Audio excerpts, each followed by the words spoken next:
And we're back to learning CapCut in the year day 84. Let me show you how you can create a text shadow. We're going to add the text under text. Instead of for text, I change it to example.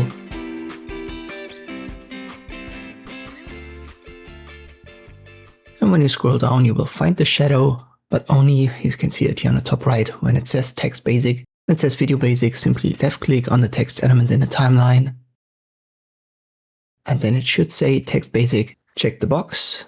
The default will be added, and you can see this already adds a lot of contrast. So if you have text with bad readability, simply add a shadow, and in most cases that already helps. You can adjust it if you open the drop down.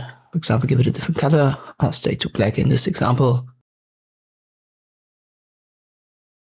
Opacity is then the balance between transparency and the color. Blurriness, you don't want to get too high. The distance is how far is it offset from the text. And the angle then is a 360 degree. That's just for the positioning, so the direction of the shadow. And once again, this improves the readability quite a lot. So in many cases, you don't need a background or anything that messes with your footage. Just add a shadow, doesn't even have to be a thick one, and then you're good to go. And just so I can add a shadow to text in CapCut. I hope this video was helpful. Thank you for watching, and I'll see you next time.